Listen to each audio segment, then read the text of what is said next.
புத்தாண்டு வரவேற்பு கொண்டாட்டம். ரேபிட் கேஎல் சேவை நேரம் அதிகாலை 3 மணி வரை நீட்டிப்பு. கிளாந்தானில் F&B தொழில் செய்வோர் ஹலால் சான்றிதழ் கட்டாயமா? பர்சாத்து சஞ்சீவன் ஆட்சேபம்.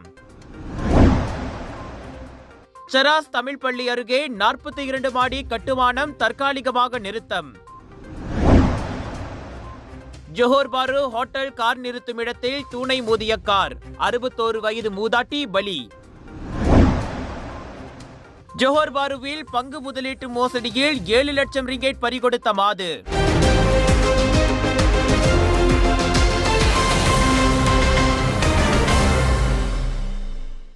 செராஸ் தமிழ் பள்ளி அருகே முறையான அனுமதியின்றி தொடங்கிய 42 மாடி குடியிருப்பு கட்டுமான திட்டத்தை நிறுத்த டத்தோ பண்டார் அறிவித்ததாக பள்ளி நிர்வாகம் தெரிவித்துள்ளது.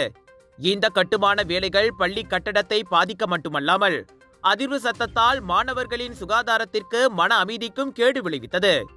இதனால் பள்ளி நிர்வாகம் பல்வேறு தரப்புகளுக்கு கடிதங்களை அனுப்பி கட்டுமானத்துக்கு எதிர்ப்பு தெரிவித்ததை தொடர்ந்து கடந்த வியாழக்கிழமை செராஸ் நாடாளுமன்ற உறுப்பினர் தான் கொக்வாய் நேரில் சென்று மாணவர்களுக்கும் மக்களுக்கும் ஏற்படும் பாதிப்புகளை கேட்டறிந்தார். இதனையடுத்து அவர் இந்த பிரச்சனையை டத்தோ பண்டாரின் கவனத்திற்கு கொண்டு சென்றார். இதன் முடிவாக குவாலலும்பூர் மாநகர் மன்றம் உடனடி நடவடிக்கை எடுத்து கட்டுமான பணிகளை நிறுத்துமாறு அறிவித்ததுடன் கட்டுமான வளாகத்தை தடுப்பு சீலுடன் மூடியது. இந்த கட்டுமான வேலைகளுக்கு அனுமதி வழங்கப்படவில்லை என்று டத்தோ பண்டார் அறிவித்ததாக பெற்றோர் ஆசிரியர் சங்க உறுப்பினர் கஜகேசன் தெரிவித்தார். நேற்று மாலை 3 மணி போல் நம்ம வைவி நம்ம ஸ்கூலுக்கு அந்த கன்ஸ்ட்ரக்ஷன் இடத்தெல்லாம் பார்வையிட்டு அவரோட சில தனிப்பட்ட கருத்துங்கள்லாம் எங்களை ஷேர் பண்ணியிருந்தாரு. அதில் ஒன்றாவது கன்ஸ்ட்ரக்ஷன் வேலை செய்கிறப்ப நம்ம பள்ளி கட்டடம்லாம் அதர்துன்னு அவர் தெரிஞ்சுக்கிட்டாரு. இரண்டாவது கன்ஸ்ட்ரக்ஷன் வேலை செய்கிறப்ப அந்த கன்ஸ்ட்ரக்ஷன் இடத்துல வர சவுண்டு அதிகமான சவுண்டான நிச்சயமாக மாணவர்கள் வகுப்பறையில் பாடத்தில் ஃபோக்கஸ் பண்ண முடியாது தெரிஞ்சுக்கிட்டாரு. இது மட்டும் இல்லை, நம்ம மாணவர்களோட பேரண்ட்ஸ் பெற்றோர்கள் அவங்களும் இன்றைக்கு வைவியை சந்தித்து சில எதிர்ப்புங்க சில பிரச்சனைகளை பற்றி பேச்சுவார்த்தை நடத்துனாங்க. அதுக்கப்புறம் வைவி எங்களுக்கு ஒரு ப்ராமிஸ் பண்ணியிருந்தாரு. இது சம்மந்தமாக ஒரு திண்டாக்கான சிகரை எடுக்கிறேன்னு சொல்லி ஒரு ப்ராமிஸ் பண்ணியிருந்தாரு. அதே போல் இன்று காலை 9 மணி போல் தேவான் பண்றையா கோலலும்பூ அங்கேருந்து சில அதிகாரிகள்லாம் கன்ஸ்ட்ரக்ஷன் இடத்துக்கு வந்தாங்க. அந்த இடத்த பார்வையிட்டு சோதனை செஞ்சு இம்மிடியட்லி அங்கே வேலையெல்லாம் ஸ்டாப் பண்ணிவிட்டு அந்த இடத்த இழுத்து முடித்தாங்க. அந்த இழுத்து முடித்த காரணம் அவங்களுக்கு திடா மண்டப்பா கபனாரன் டைபடா டத்தோ பந்தா கோலலும்பூ. ஸோ அவங்களுக்கு கபனாரன் கிடைக்கிறதுனால அந்த இடத்த க்ளோஸ் பண்ணி சீல் வச்சுட்டாங்க. இந்த வேலைகள் தற்காலிகமாக மட்டுமே நிறுத்தப்பட்டுள்ள நிலையில் திட்டத்தை நிரந்தரமாக முடக்க வேண்டும் என பள்ளி நிர்வாகம் வலியுறுத்தியுள்ளது. இந்த இடத்தை பள்ளிக்கான திடலாக்கம் செய்யும் கோரிக்கையை மீண்டும் பரிசீலிக்க வேண்டும் என்றும் பள்ளி மேலாளர் வாரிய உறுப்பினர் ஆதிலட்சுமி கேட்டுக்கொண்டார். இந்த பணி இப்பொழுது தற்காலிகமாக தான் நிறுத்தப்பட்டிருக்கிறது. இது நிரந்தரமாக நிறுத்தப்பட வேண்டும் என்பதை நாங்கள் பிரதமருக்கு இதை ஒரு கோரிக்கையா கேட்கிறோம். ஸோ இது நிரந்தரமாக ஸ்டாப் பண்ண வேணும். அந்த இடத்துல நிச்சயமா அத்தனை மாடி பணி கட்ட முடியாது. ஏன்னா நாங்கள் அங்கே இருக்கும் பொழுதே அந்த நிலம் அப்படி அதிருது. ஸோ இது நல்ல சைன் இல்லை. ஸோ இதனால நம்மளுக்கு நிரந்தரமாக அந்த பணி ஸ்டாப் பண்ணணும். இதை நம்ம பிரதமருக்கு நாங்கள் வேண்டிக் கொள்கிறோம். இந்த நிலத்தில் பள்ளிக்கு நம்ம ஏற்கனவே கேட்டிருந்த மாதிரி அவங்க எங்களுக்கு திடல் கட்டி கொடுப்பதற்கோ இல்லை மக்களின் நலனுக்காகவோ அந்த இடத்துல ஏதாவது ஒரு பணி நடந்தால் அது சிறப்பாக இருக்கும் என்று நாங்கள் கேட்டுக்கொள்கிறோம். இந்த தற்காலிக நிறுத்தம் செராஸ் தமிழ் பள்ளி எதிர்நோக்கிய பிரச்சினைக்கு மிகப்பெரிய தீர்வாக அமையும் என்கிற நம்பிக்கையை ஏற்படுத்தியுள்ளது என ஆதிலட்சுமி தெரிவித்தார்.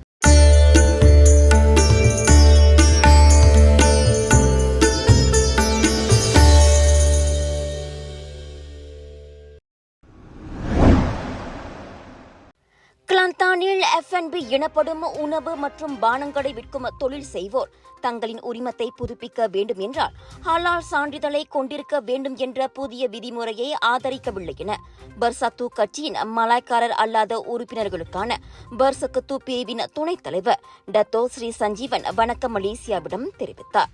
வர்த்தக விரிவாக்கத்திற்கு குறிப்பாக முஸ்லிம் வாடிக்கையாளர்களையும் கவர்ந்தெழுப்பதில் ஹலால் சான்றிதழ் பெரும் பங்கு வகிக்கிறது என்பதில் மாற்று கருத்தில்லை. ஆனால் அது கட்டாயமாக்கப்படாமல் தன்னார்வ முறையில் மேற்கொள்ளப்படுவதே சிறந்ததாக இருக்கும் என சஞ்சீவன் கூறினார்.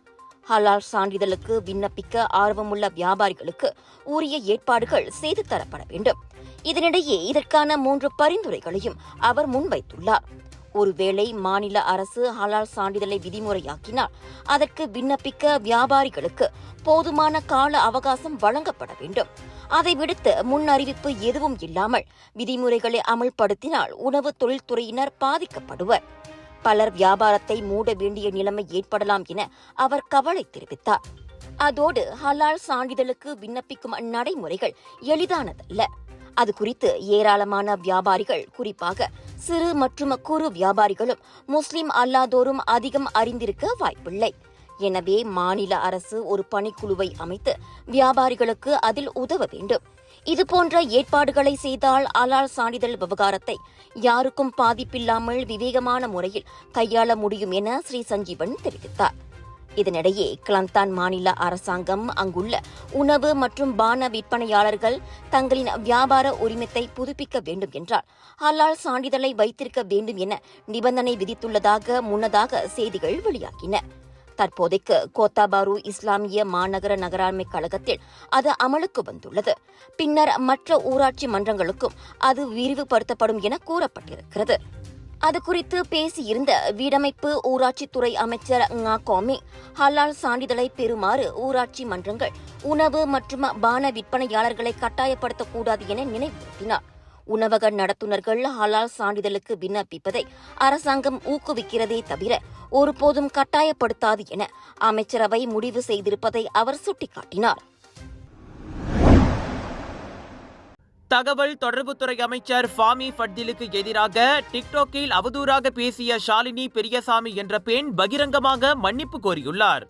சில தினங்களுக்கு முன்னர் ஷாலினி பெரியசாமி என்பவர் அமைச்சர் ஃபாமி ஃபட்திலுக்கு எதிராக அவதூறாக பேசிய காணொளி வைரலாகியிருந்தது. அந்த காணொளியில் சரவாக் ஊழல் புகாரில் அமைச்சர் ஃபாமி ஃபட்தில் சிக்கிக் கொண்டுள்ளார் என்று ஷாலினி பெரியசாமி குற்றம் சாட்டியிருந்தார்.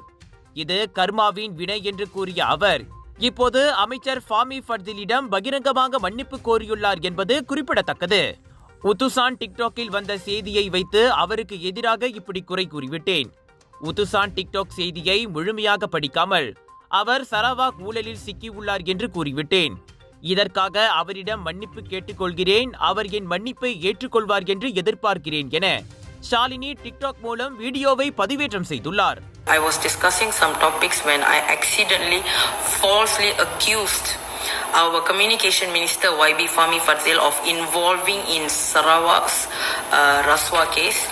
I said that he's involved in some sort of Sarawak Raswa case, and but that was the only statement I give. I did not go deep into it because I only saw the headlines in the Utusan TikTok.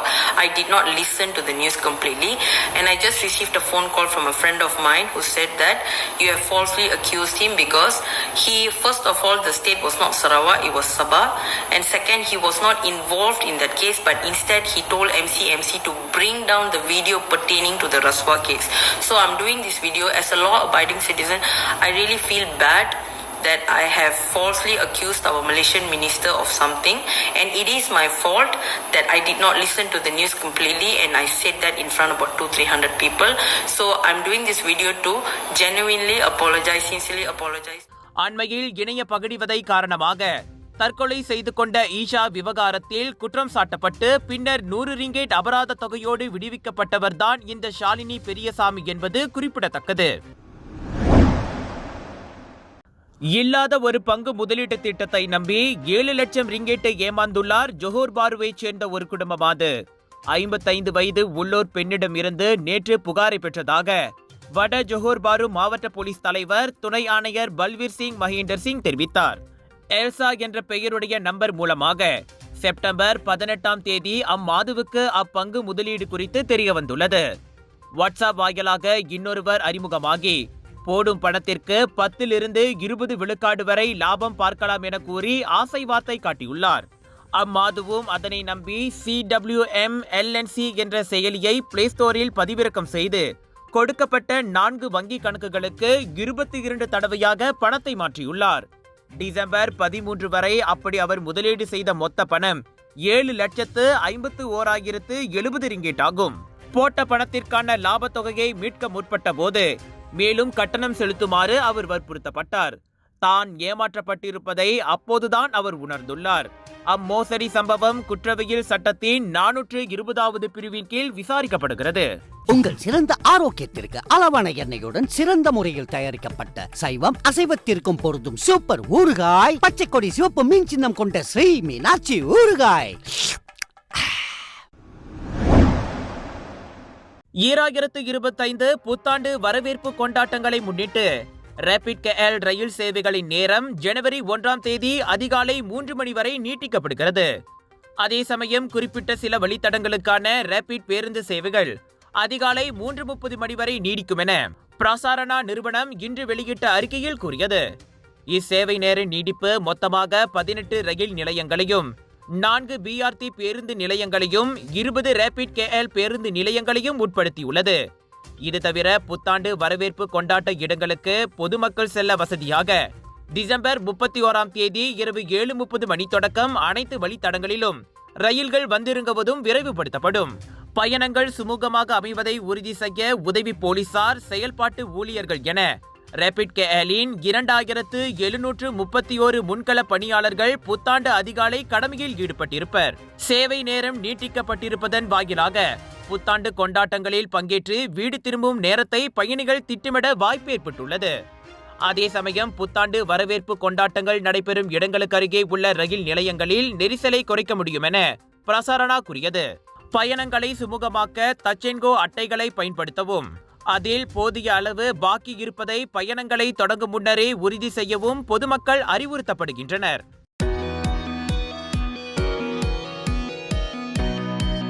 Hai, salam sejahtera. Saya Sumati.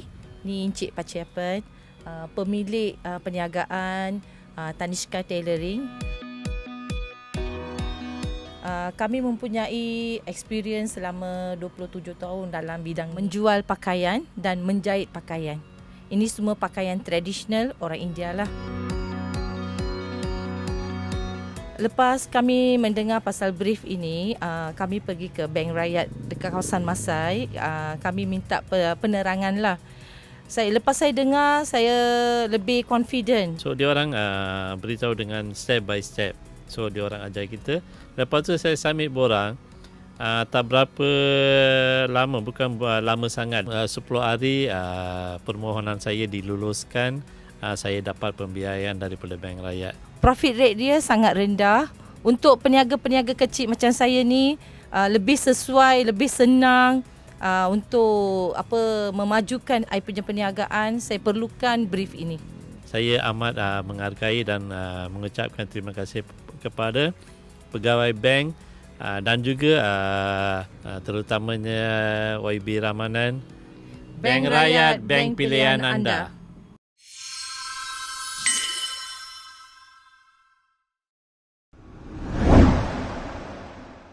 Johor பாருவில் தான் ஓட்டிய car தடம் புரண்டு hotel car நிறுத்துமிட தூணை மோதியதில் 61 வயது மூதாட்டி உயிரிழந்தார்.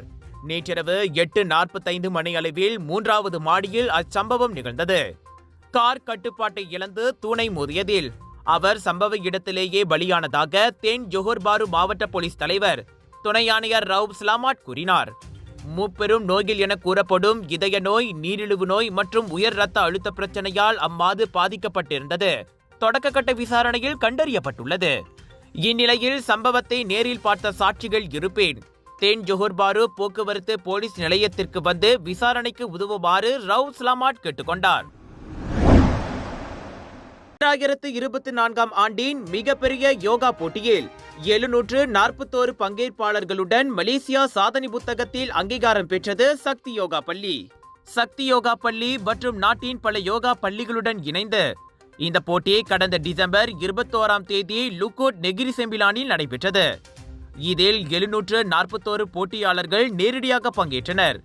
சிறுவர்கள் முதல் முதியவர்கள் வரையிலான போட்டியாளர்கள் தங்கள் பிரிவுகளில் 3 விதமான ஆசனங்களை 2 நிமிடங்களுக்குள் படைப்பாற்றலுடன் வெளிப்படுத்தினர். இந்த போட்டி யோகாவின் உடல் பயிற்சிகள் மட்டுமல்லாமல் மனதின் உணர்ச்சிகளின் பரிணாமங்களையும் கொண்டிருந்தது. இது போட்டியாளர்களுக்கு யோகாவில் தங்களின் திறன்களை மேம்படுத்தும் அரிய வாய்ப்பாக அமைந்தது.